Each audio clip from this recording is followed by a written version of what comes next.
Hi, it's me again. Kagong Payakina channel, Alpha Pi Omega Gamma Eta chapter, ID number 6566. Today's video is about the annual celebration, Taste of Manila, with a special participation of Apo, Alpha Pi Omega, Toronto, Canada. Also, my blood brother, Liwanag Aquino, is the one who asked me to cover up this event in Toronto, Canada. Dinaluhan din po ito ng mga sikat na artista gaya ni Alden Richard, Yorme at Rupa Gutierrez at marami pa pong iba.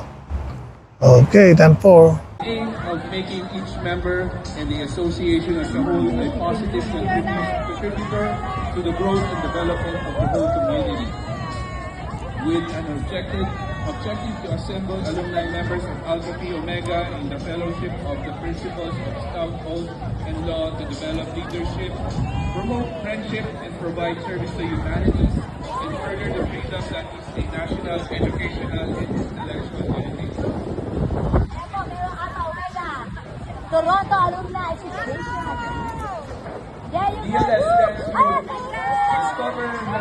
Discover Dance Life Social. Ate, nag-post kami.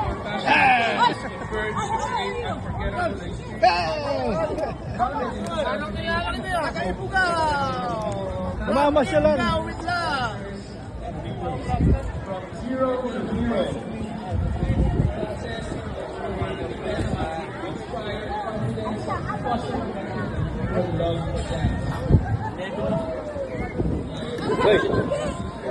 Long time no siya, Mel.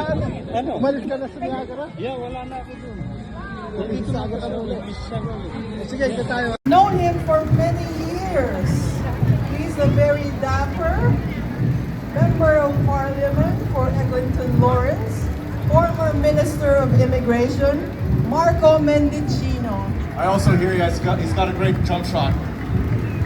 Marco, you lost a lot of weight. What have you been doing?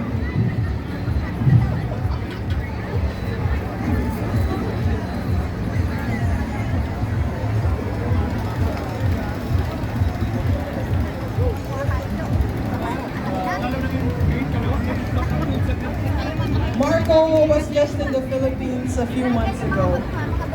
And next, you should thank her for Filipino Heritage Month.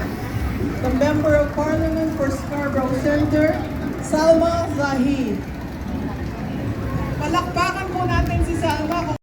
Is it Phi or Phi Omega Alumni Association of Toronto? Alpha Pi Omega. Ano? Pi. Phi or Phi? Phi?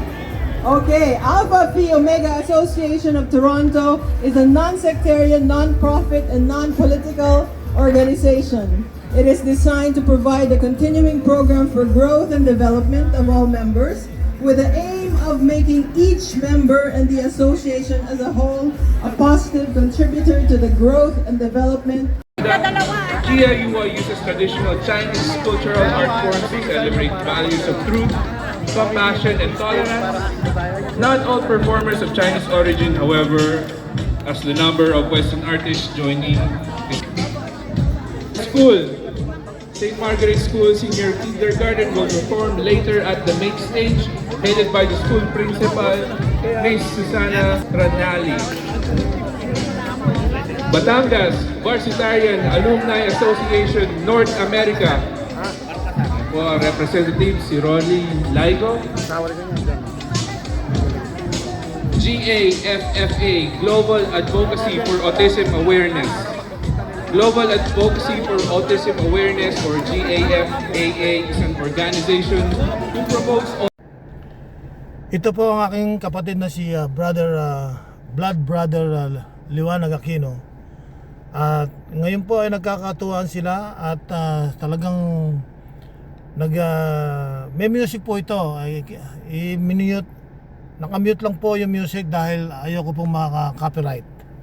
At alam mo na po, pag na-copyright ka, strike 1 yun. Kaya nakamute po ang music at ako na lang po ang magsasalita.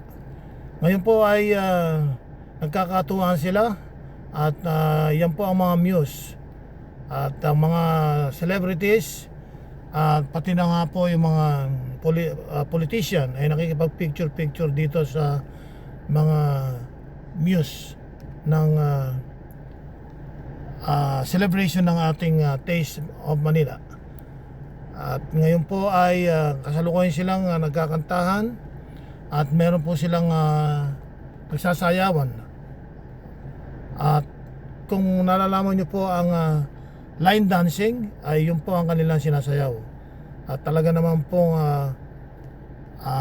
masasaya ang mga brotherhood at mga sisterhood. At hawak kamay, talaga namang nagsasayawan sila, nagsisigawan. At meron po music ito.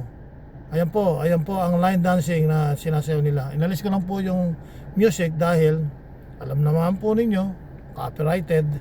Ayoko pong maka-copyright. Strike 1 po yun. At pagka nakatatlong strike ka, you're out. Wala na po ang yung channel.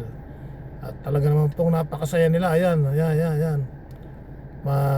Line dancing po yan. Nagsisigawan sila. At habang sumasayaw ay nagkakantahan.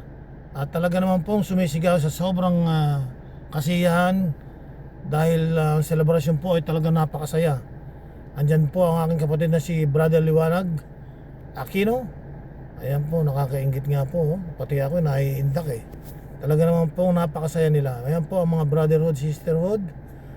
Line dancing po sila. At ang kanyang mga ang music ko po ay ang music po nila ay talagang in-off ko na po. At alam mo na, copyrighted po tayo. Kaya okay lang po na ako na lang po ang magdadaldal din Okay, 10-4. Dinaluhan po ito ng mga sikat na artista na gaya ni Ropa Gutierrez, Alden Richard at si Yorme. At marami pa pong iba. At ang mga muse po, ayan, nandyan po sila Yorme, nakikipag pa-picture sa mga ating mga magagandang muse ng Taste of Manila, celebration ng Taste of Manila. At ayan ang mga brotherhood, mga barkada ni Brother Jeffrey Liwanag Aquino. Habang nagsasayawan po sila ng line dancing, nagsisigawan sila at talaga naman pong napakasaya nila. Ayan po ang aking kapatid na si Blood Brother Liwanag Aquino. Siya po ang nagsabi sa akin na i-cover up ko itong celebration ng Taste of Manila celebration with a special participation of APO, Alpha Phi Omega, Toronto, Canada. Ayan po ang mga muse. Ayan. At ang mga politician po nandyan, mga hawak kamay na rin sila. Sila na rin po ang nakikihawak kamay. Alam mo na po, ganun lang talaga, masaya sila. Ayan po si Ropa Gutierrez. Ropa May. At si po si Isko Moreno. Ayan ang aking kapatid na si Brother Liwanag Aquino. Ayan po. At kayo na po ang bahala. Subscribe lang po kayo sa aking channel, Tagumpay Aquino Channel. At share na rin po. Okay, sana po ay nagustuhan nyo ang short video ito. Subscribe lang po kayo at share na rin po rin. Para masaya lang. Tagumpay Aquino Channel po. Okay, 10-4.